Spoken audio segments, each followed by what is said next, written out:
Hello.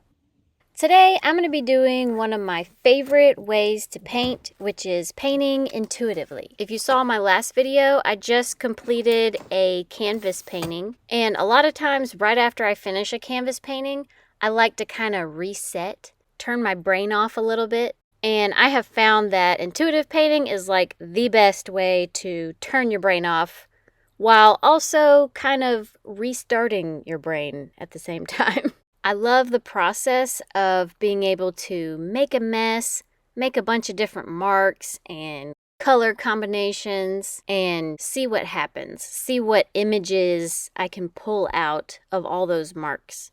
And this time, I decided to do 2 different ones in my sketchbook at the same time. And I wanted it to be as fluid a process as possible. So I kind of started on the one on the right, and then I went to the left, and as soon as I needed that one to dry or I started to lose interest, I would stop that one and go back to the one on the right. And then back and forth until both of them were complete. And this is the first time I've ever done 2 at the same time, and it was a great idea. I'm so glad I tried it this way. It was a little intimidating at first because I was like, oh no, now I'm going to have to come up with 2 completely different things. And I was a little bit worried that I would try to overthink it because there was 2 of them. But it actually worked out really nice because as soon as I started to think about anything, I could just be like, nope, and go to the next one. I did decide to stick to 2 different kind of color palettes for this because ultimately I did want to have 2 separate pieces. I didn't want it to kind of become one full page spread. So I made a point not to use the colors from the one on the right in the one on the left, and then vice versa. Because I knew if I started kind of bringing in those same colors, it might ultimately lead me to make it all one scene. And it's really interesting what ends up happening because they both turn out very different, but they both have the same kind of theme, which I definitely didn't plan. And I think one of the things I really like about doing this process is not just the results, but how everything looks leading up to the final result is just so much fun. Seeing the moment when I make certain marks that I really, really love later is just so interesting to me. I don't know, maybe I'm weird. Let me know your opinion on it. One thing I will recommend if you do this and you're throwing paint on there and you're having a good time and then you find yourself thinking that it doesn't really look like anything to you, then I would definitely suggest take a break from it. Go, if you have dogs, go walk your dogs and come back, or if you're hungry, go make yourself a snack and eat it real quick. Grab yourself some coffee, whatever you need to do to just kind of stop staring at it, because when you come back to it, it's like you have fresh eyes and you can kind of see things that you didn't see before. And then also, because this is acrylic paint, your paint should be dry, so then you can kind of pick it up and turn it around and, flip it upside down and see if you can kind of see anything from a different angle. You can even hold it up to a mirror and kind of look at it through a mirror's perspective and kind of see, just different angles on it. And eventually you will kind of see something that you want to paint or kind of turn it into. Unless you're just an abstract kind of person and you want to leave it very abstract, which you can do that too. I always think it's fun just to kind of see what I can pull out of all the marks. And the one on the left gave me a little bit more trouble, and then I let it simmer for a little bit and then realized kind of what it looked like. So I just kind of leaned into it and went with it and finished that one off. But I don't want to give too much away, and I don't want to talk the whole video because I'm not sure how much people like to just listen to me talk while they watch. Sometimes it's nice to just kind of listen to music and watch it develop on its own. So I'm going to let y'all watch, and then I'll come back at the end and talk about the results with you.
what do we think about it? If you guessed that these paintings were gonna turn into a jellyfish woman and a fish king, then congratulations, you won something amazing.